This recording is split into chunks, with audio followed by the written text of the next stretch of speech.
Hey, Kings Dragons, Dragon King 551. Let's do this one last time. I'm tired of it. I hate both formats. Let's fucking do it.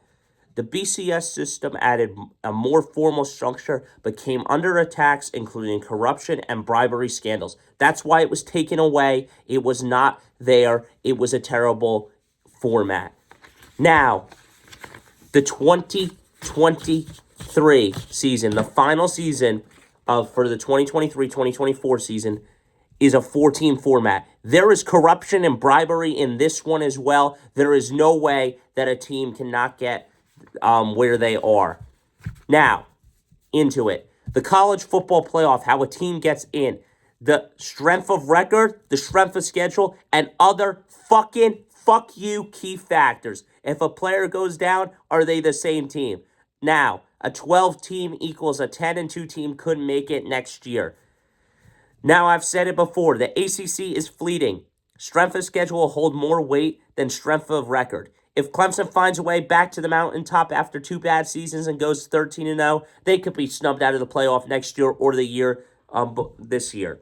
If so, if Florida State finds a way to go 13-0 or 12-1 next year, they still cannot be in the playoff. By adding teams to other conferences such as the Big Ten with, Oregon, Washington, USC, and UCLA, it helps with strength of schedule.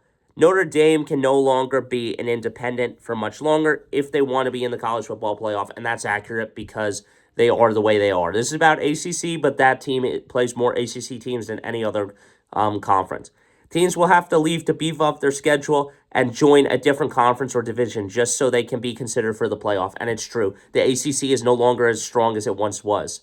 The ACC is no longer as good as they once were. The teams that are in this conference must leave and find a better solution to beef up their strengths of schedule if they want to get into the playoff. 3 straight years, they have not been in the playoff. 2021, 2022, and 2023 now.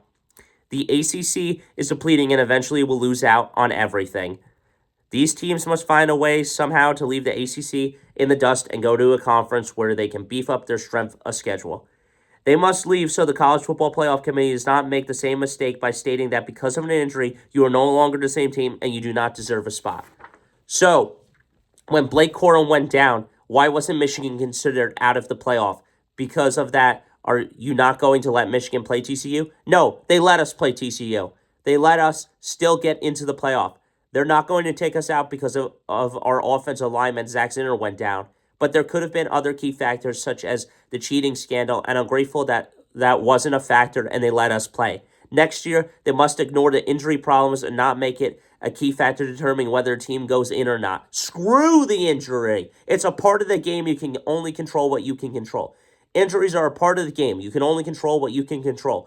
As a player, you try not to get injured and not think about it, but sometimes something just goes wrong and you get injured. It's not your fault. You try to take as much care of your body as possible, and something just happened, and it's tragic. And that's true. Just look at the record and the schedule, not about a player or an athlete on the team's injury affecting their performance. The ACC is, personally, in my best opinion, falling apart and needs to go to a different conference to succeed and be recognized by the College Football Playoff Committee. Next year, you could see no ACC team in the playoff once again, and as most likely, it will be 4 SEC schools, 4 Big Ten schools, 2 Big 12 schools, and whoever else gets in from the College Football Playoff Committee. The ACC is falling apart, is missing out, and their biggest problem right now for the teams is strength of schedule. As Florida State played a great Power 5 team out of their conference and killed them 45-24 early in the season, which was the opponent of LSU, somehow that did still not give them enough strength towards their schedule, which was heartbreaking and quite infuriating. I will end it simply with this. No 13-0 team should ever be eliminated from the college football playoff ever again, whether it was UCF in 2018. Fuck you, Bama, for crying like a little bitch, Nick Saban, and getting your team in. And strength of record should hold more weight towards the team's performance than strength of schedule, because that's on scheduling teams 10 years in advance, and that's not fair if a team falls apart and then 10 years later they are no longer the team they once were.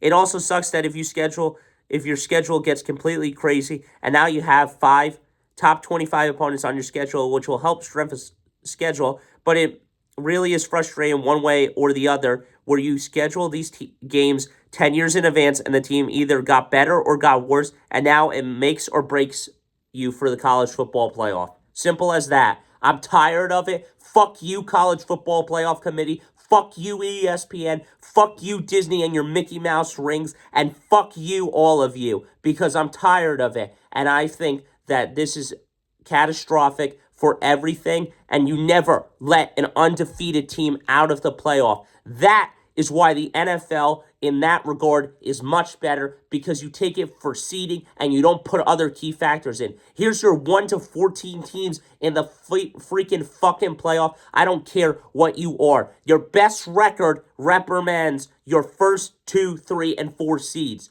Your best record. You're 10-2. You finished the season 15-2. You are the 1 seed. You're 14-3.